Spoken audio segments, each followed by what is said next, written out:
at the heart of education, right? We all know being in person with our students is what we want to do. It's where we want to be. It's the best way to connect and really get your content across in an authentic way. And so it's exciting to be back. And I can tell you day to day, hour to hour, sometimes I'm like, what did I just get myself into? But then the next moment I'll turn my mind changes and I'm like, oh my gosh, this is amazing. Look at what we can do. Hello, all those beautiful faces. How we doing? Stephanie checking in with another episode of Class Disruption. And today we're going to be talking with Becky Schnekser, a science teacher from Virginia. But before we get into it, it's the beginning of the school year. I'm trying to make things happen with my students. And if you could be so kind as to donate $1 or $2 towards the work that we're doing together in our classroom, the links for that are in the description down below. You could do it via PayPal, you could do it via Cash App, and 100% of those funds will go directly towards the work that we're doing there. And you can check our adventures out on my Instagram at Making History with Miss Edmonds. I also have a website I put together. Link for that is in the description down below. And it's YouTube, so I'm gonna have to ask you to smash that like button. If you're new here, I love your beautiful face. It's looking real good today. I'm gonna need for you to hit that subscribe button and that bell so you get notified every time I drop a video. And it's summertime, so we getting the content out there, and I'm really enjoying this process of researching and making content and just having these conversations with people. So let me know in the description down below if there's anything you want me to cover, if there's a conversation that you want to have, or somebody who you think I should be conversating with. Like, let's keep this disruption going. And is there anything else I need to say?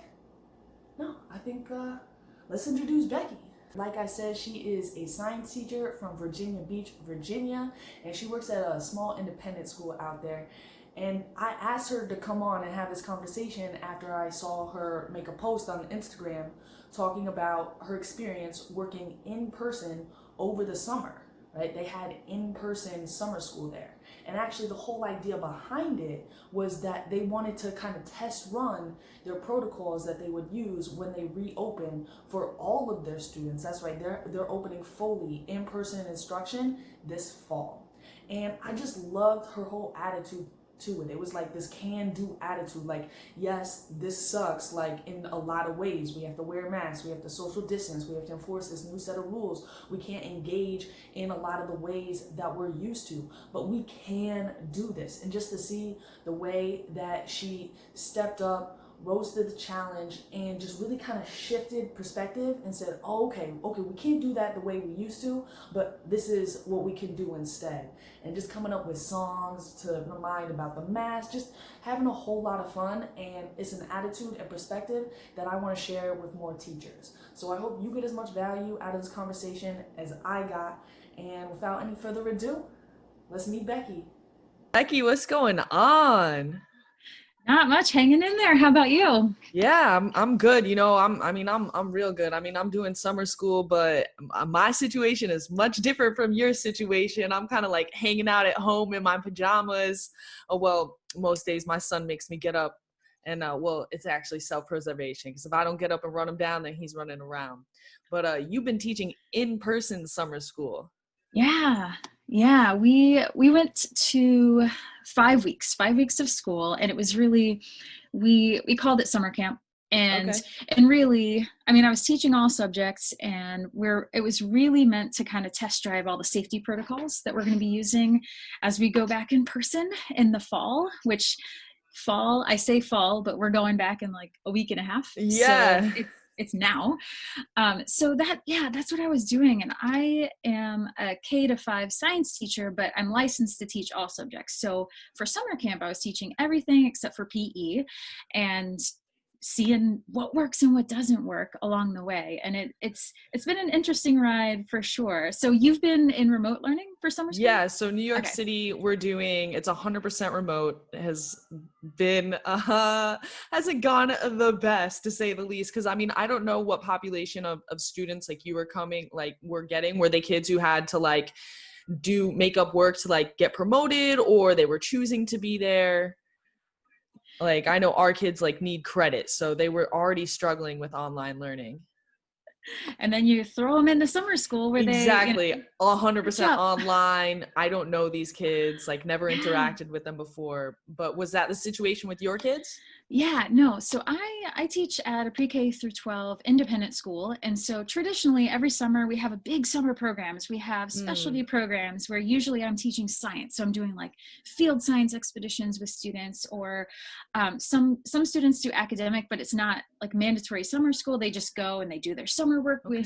with a teacher on hand, or some are art camp and sports camp, and some of them are just what we call day camp. And so they're just with an adult, and they kind of choose what they teach and how they run their camp. And this summer we didn't do the full blown all the different camps. So we just did 4 camps all day, and my group were 7 and 8-year-olds. So it's about second, third, fourth graders, and I got to choose like what are we going to be doing. And Oh, so I love that. You yeah, get to have some like agency. Oh, yeah, that's amazing. Who would yeah. have So thunk?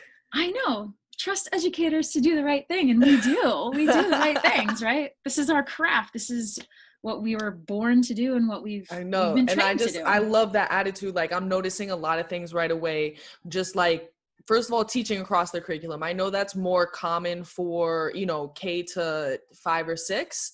But anytime there's any mention of like teaching across the curriculum, if you're 7 to 12, teachers start bugging out. They're like, I'm not certified in that, da da da. And I'm like, it's like I get it to an extent, but I'm also like, it like if the kids can read a textbook and figure it out, I'm pretty sure I can read the textbook, figure it out, and also come up with a lesson.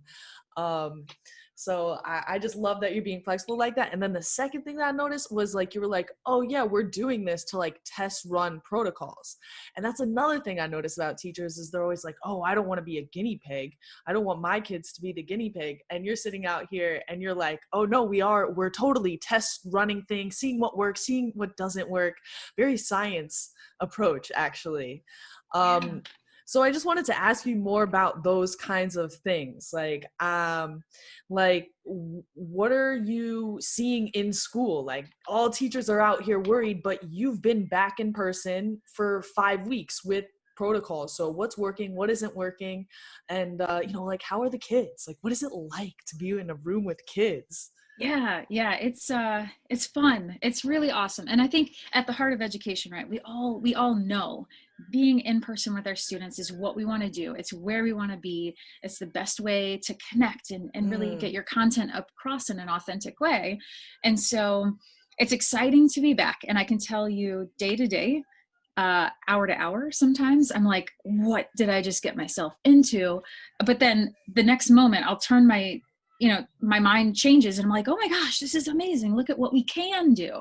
So mm. everyone is focusing, not everyone, a lot of people are focusing on like, oh, we can't possibly. And I'm like, no, but you can. Let's think about it a little differently. And so when we go in, we have to fill out a questionnaire, all students, all faculty. When we go in, have you had these symptoms in the last 24 hours? And so kind of standard protocol, I think, when you're going Right. anywhere, doctor's Yeah, like office. doctors. Yeah. Yeah, I filled out a couple of those. Yeah, so we have to do that every day. And then as soon as you walk in, you get a temperature check, and then you're sent on your way. If you're good to go, you And don't who have the does the symptoms. temperature check? Because I know that's a big worry. They're like, am I medically certified to do this? Is it a teacher? Like, who does that?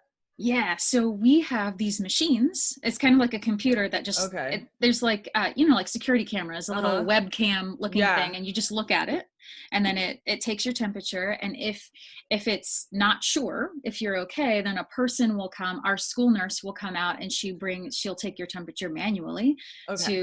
to confirm or to say, okay, yes, you need to go now, Mm. or no, you're good. We've confirmed it. You're good to go. So right off the bat, that's our protocol. We have some really awesome little, I call them like splash pads, but little circles that are on the ground that show you spacing for coming into Okay. the building.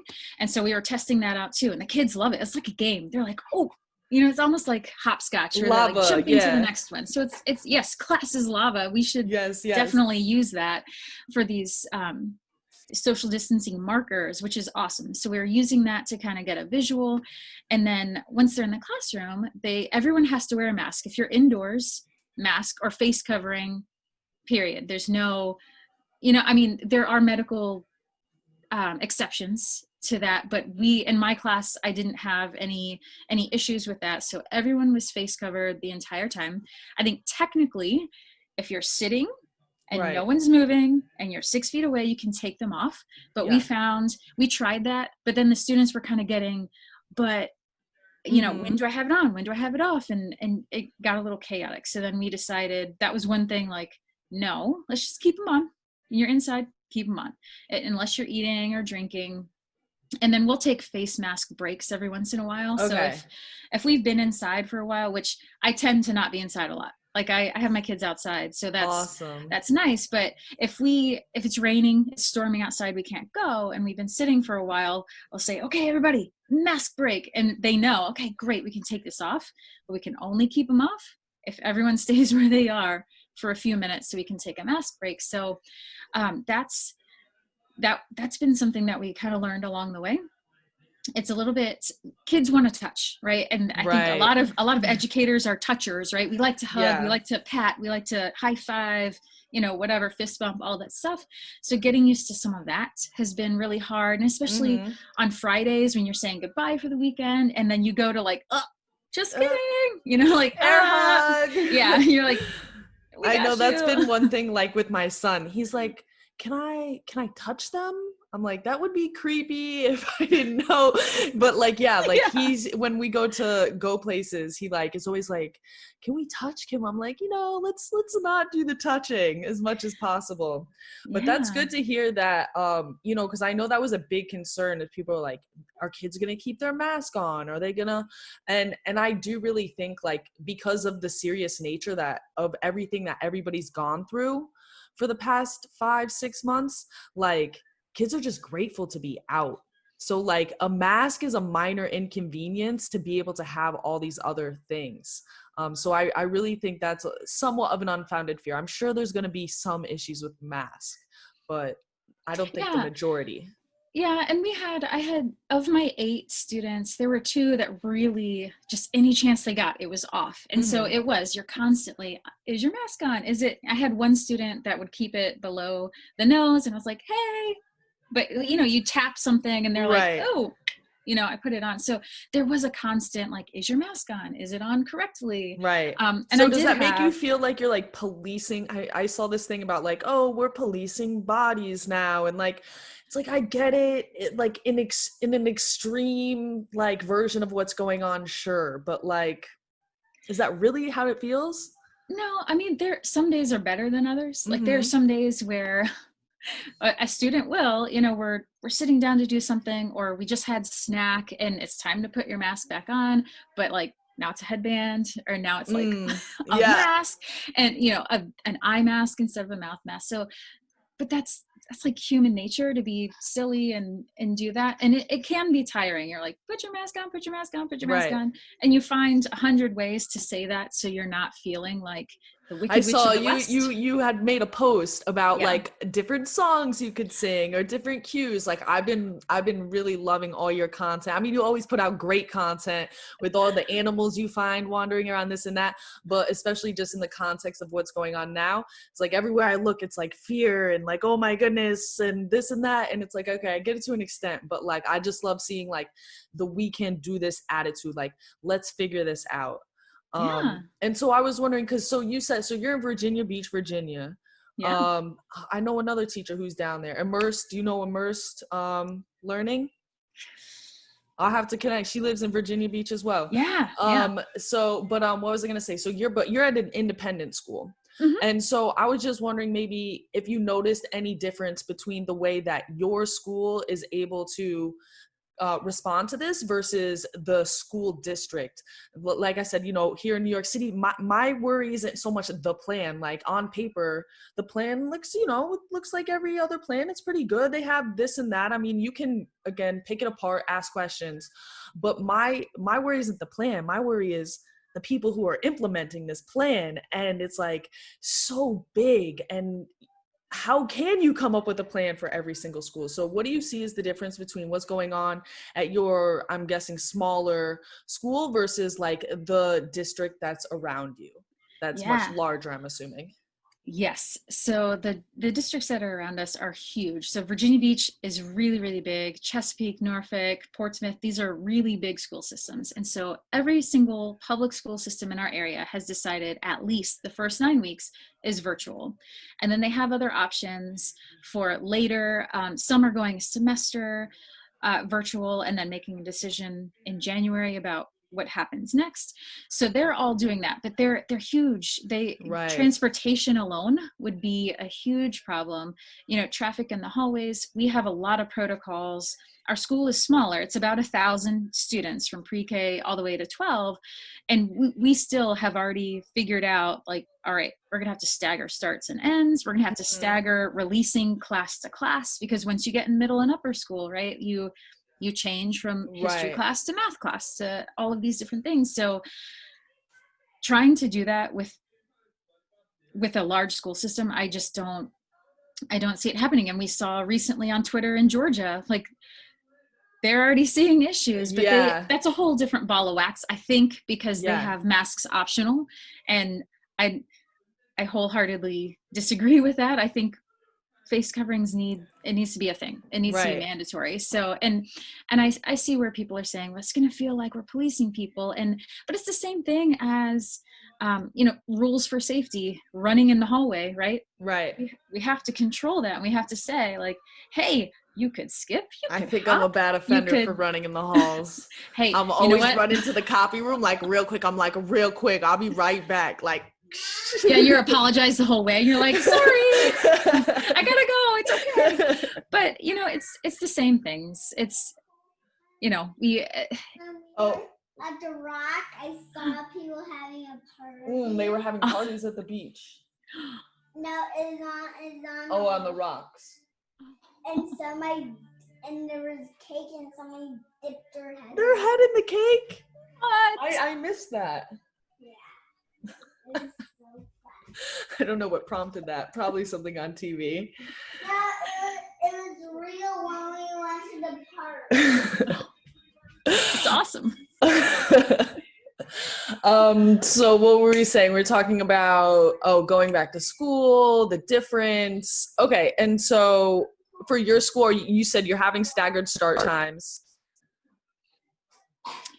Yeah, so even in the elementary school, our pre-K, kindergarten, and first grade is starting before 2nd through 5th grade, and then middle school starts at a different time, and then high school starts at a different time. And so we have these staggered starts so that hopefully when students are being dropped off, or when the buses come to bring those students, it's not as crowded, and we don't have as much traffic inside or outside. And then visitor policies are the same. You can't just stop in and like, hey, can I see the guidance counselor? Like, no, you have to have an appointment, and they do the same thing: questionnaire, temperature scans, all of those protocols for those situations too. And same thing with lunches. Like, lunches are being delivered to everyone.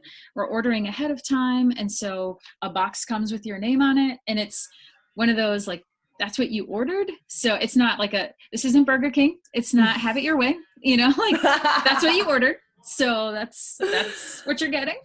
I don't know if we're allowing, generally our school provides lunches for everyone. I don't know if this year they will allow students to pack their lunch. If they're like, well, I do want it to be Burger King, so my mom's going to pack my lunch, or I'm going to pack my lunch today. So those are some things that we've really had to just think differently about. And restrooms, like how are we going to police who's in the restroom? Well, I think older students can maybe be trusted to do that on their own. I know for elementary, we have those little dots again, so they know if there's an open dot in the actual restroom, then you can go. And if there's not, there are dots in the hallway where you wait. And then you can also, like, as an elementary school teacher, you can poke your head out the window of your room and say, I do the half in, half out. I'm half in, half out sometimes. Like, what I was gonna ask, but you're planning to have all about 1,000 kids back every single day, though. Yeah. And that's so. It to me, it just shows that the small decentralized systems have such an advantage, right? Because if a school system wasn't making a decision for I don't know how many tens of thousands of kids, you know, maybe 80,000, maybe 100,000. I don't know how big the districts there are, but versus it being each individual school, really being able to coordinate with their parents and all the facilities. It's just like mind blowing to me that kids around you are sitting home for 9 weeks, parents not, you know, struggling for childcare, and yet your school is making it happen 100%. I mean, you know, God willing that you don't have any types of outbreaks or anything like that. But how have like teachers been involved in your decision-making process, and like what kind of plan do you guys have for if there is kids who test positive? Ooh, yeah, that's a lot. So the initial plans were created by our healthcare professionals. So our 2 school nurses came up with the initial plan to submit to our state. And that's kind of the protocol for the state of Virginia, is that your school or your district comes up with a plan, you send it to the state, and they either say, no, you need to fix that, or yeah, you're good to go, you guys can open. And then they have met with our administrative team, and then they disseminated the initial protocols to the 4 of us that are doing summer camp. And so then from there we said, but wait a second. So there was kind of initial framework, and then we had the opportunity to say, I'm not sure. Teachers, like we as in teachers, or we as in families? Yeah, we as in teachers. Okay. And so we gave feedback, and then we've been testing them, and along the way we've just been saying, hey, this really didn't work. This is how I've changed it. Right. You know, this is what we found has worked, or this is what we're doing now, but we think this would be better for the school year. We've had lots of conversations like that. As far as families have had input where we sent out the plan as a school. We sent out the plan. Here's the, I don't even like however many pages. Yeah, 100 pages of read through this. But then they could decide if they wanted to go, they're going to keep their child home and then go remote, or they're going to send them in. And we've had a few that have said, no, we're keeping our child at home, so they're going to be remote. So those classrooms, the teacher is teaching with a device in their room called an owl. And I think it's put out by Google. I don't know, but it's called an owl. I do know that. And it watches you, like it knows that you're speaking, so it faces you. Okay. And then if the student at home has a question and they are talking in Zoom, then it'll go and kind of, it'll look at them so that you can see and hear what they're saying. Oh, so they can participate. Yeah, we're going to see how it goes. But that's the plan right now, is for those students. And I love this too, because that's another thing that I've heard. Is teachers pushing back with like cameras in the classroom. And like, I do think like sometimes it can be a little bit questionable and stuff, but I mean, I do know teachers who live stream their classes as well already. So I see the big difference in like how your school's able to respond and like say teachers like, hey teachers, like we're changing this situation. And it's not like you guys can be like, hey union, right? Because there's no union situation. So do you think that's like for the better? Like, does it really force the administration to like collaborate with the teachers? Like, just like, what's that relationship like? And how, yeah, like, that's what I'm saying. Like, teachers are always worried that they're going to like get a bad deal if they don't have like that union they're fighting. But then I see like you're able to actually do a lot of things that I want to do that we can't do because that would require like contractual change. Yeah. So it's awesome because we do have flexibility in doing that, and we don't have tenure. So there's a lot that's happening. It's a big puzzle. It's like a 1,000-piece puzzle. And every day there's like a new piece that's put in, or, oh, we thought that fit. No, it doesn't. It's actually an edge piece, So we don't have tenure. So there's a fear if you are not performing well as an educator. If you speak up, you could have a fear of speaking up and then you don't have a contract next year. But thankfully at my institution, we feel empowered to speak up. So if we hear something or a decision is made and just like handed to us, we're pretty strong in saying, let me talk about that, or let me speak up. Or there's enough of us that are willing to put ourselves out there and just say what we feel needs to be said. And when the work that you do is so dope, like the work that you do and like how you own it, like I feel like it comes with it, right? You got to throw that weight around. Yeah, yeah. And it's awesome. When I first went to the school and just toured it just to see, it was one of those, when you're in college and you're learning to be a teacher and you're like, this is what I'm going to do. I'm going to have this amazing thematic unit and I'm going to do this and this. And you get in the classroom and you're like, they didn't tell me this. No, like I learned all this cool stuff and I can't even use it. But at my school, it feels more like, oh, I can now do all that awesome stuff that I learned in college, or I just had this dream of what education is. So yeah, I think it does come with the territory that there's high stakes on all sides, but it works out, I think, in the best interest of all of us, the entire community, the students, the families, the faculty, and the administration. It comes together beautifully, like that 1,000-piece puzzle that you've been working on all year. So it is. I think it's an awesome model. It definitely has its flaws, of course, like any model has areas that could definitely improve, but I think it has a lot going for it that would be a great model for education in the future, maybe. I would definitely love to learn more about that model. Maybe another time we can speak more onto that, which is crazy. Like right now I'm reading this book from the 1970 something was published, and it was about education reform, and literally exactly the same issues that we're talking about now, they were talking about then. It's like, oh my goodness. So that brings me to kind of like, to wrap it up here, I wanted to ask you, like, lots of issues have been brought out by this pandemic. I mean, we've discussed a lot, just the difference between the way that your school is able to respond versus the more traditional, like, government school is able to respond. So, like, what do you see for the future of education? Like, what issues have been brought out? Are you optimistic? Are you pessimistic? Like, what do you see the next 5-10 years in education? Yeah, great question. I would say I am cautiously optimistic. I feel like a lot of things have been unearthed. Like, this is the perfect time to talk about fully funding educational systems. Since Separate but Equal, since that time, Brown versus Board of Education, there has not been a more important time in education to bring to light inequal opportunities, access to resources, as there is right now. I think that's huge. Equity issues they're coming out of every direction, and I think that's huge.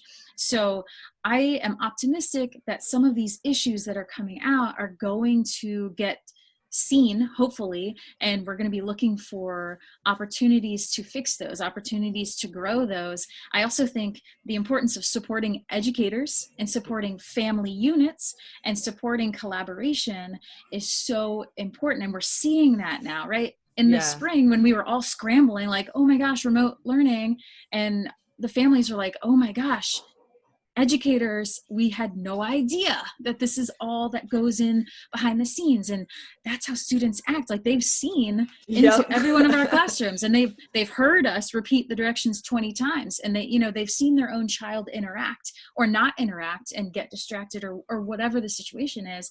I think this is a great opportunity to value education and look at benefits and salaries and inequity there, from state to state, city to city, educational system to educational system. I think we have great opportunity there. So I'm cautiously optimistic. I'm also, my biggest fear in all of this, I've said to so many people, is I'm afraid that in moving to remote learning permanently, sort of, right?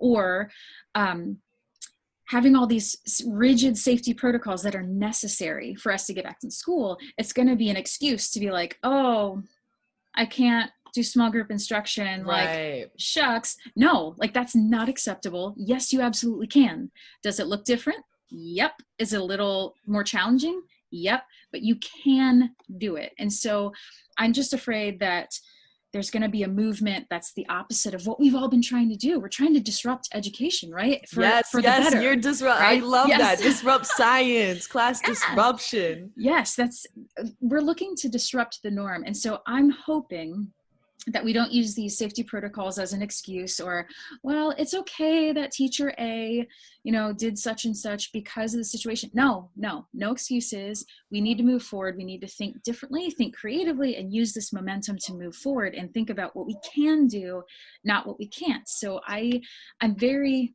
cautiously optimistic that we're going to elevate education, educators, and everything that has to do in the world of education, and see that education is a 1,000-piece puzzle. There are so many parts to it. Every person in the community, whether you have school-age children or not, if you are a citizen of the United States, you are a stakeholder in education, and you have to be involved in solutions and not just sit back and be like, whatever. No, we're here. So I'm optimistic that we are going to move forward. And I think we have enough people like you that we're like, no, let's do this. Let's find ways to innovate. Let's make the best of the situation, and let's keep pushing forward. We're not going back. We have to move forward. So long story even longer, I'm cautiously optimistic that we're going to see positive change in the world of education. I'm right there with you. Yeah. Like music to my ears, except for the whole puzzle metaphor. I feel like you're like coming at me like, I didn't finish that last puzzle or something. Like Now I do. But thank you so much for all your insight, the positive attitude. And I'm taking that as an invitation to learn more about the way your school is set up and your model and everything for teaching. So you're definitely already coming back for that. And is there anything, last words you want to leave the people with? Yeah, I want, no matter the situation that you're in, whether it's education, personal, professional life, you've got goals, you've got that puzzle that you haven't finished, Stephanie. I want you to constantly think of ways that you can achieve what you want to achieve. You can do what you're setting out to do. Nobody cares about what you can't do. Leave that behind. The can't station's back there. The can is moving forward. We're moving forward, and you can, whatever it is, we can do it. We just need to support each other and remind each other that puzzle is still waiting for you to finish. Woo, thank you so much. I appreciate it. We're going to be checking in soon, and best of luck for you and your kids this year. Awesome. Oh, I'm sorry. I'm working on my puzzle over here. I felt like she kept coming at me about that puzzle. But I told you it was going to be a whole lot of fun and just super informative and inspiring. And the one thing, I've been noticing this for a while, but the one thing that came out a lot in this was the difference in the ability of districts to rise to the challenge and answer to the call of the needs of their students. Her school, small school, they don't really answer to any powers above them except for their students and their families, versus a district. I mean, New York City's a huge district, so they're kind of an outlier, but even a moderately sized district, they're having trouble figuring out how to make it all happen for these large number of students going to and from school and moving around the school every day. And I think there's a lot to be said in that regard towards school choice, towards funding families and not schools, and really to disrupting these power structures that are just so old and outdated. And I love what Becky's doing, disrupting the science arena. And again, I'm really liking that approach to,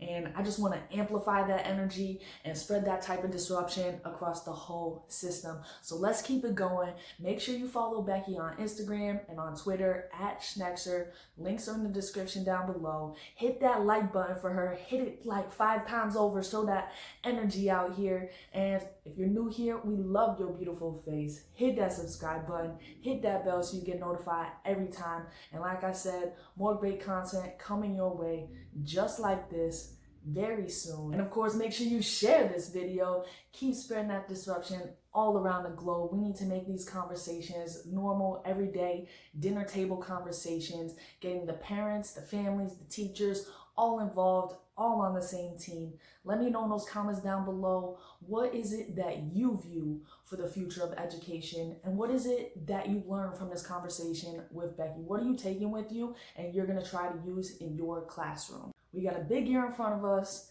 and we need all that positive energy. We need all that teacher power. We need all that parent power going towards this one goal. We might not all be doing it in exactly the same way, and that's actually desirable, so we can see what works and what doesn't work, but we're all going towards that same goal, to get our kids in school, back on track, and keep everybody safe and healthy. So I wish you the best of luck as you're starting up your school year. We still got a few weeks here in New York City. I know I'm going to be enjoying a little bit more vacation, trying to relax, trying to do some research, because I really do get energized by making this content and looking into these issues. And we're going to keep this disruption happening. So until next time, you know what I need you to do. Stay foolish, y'all.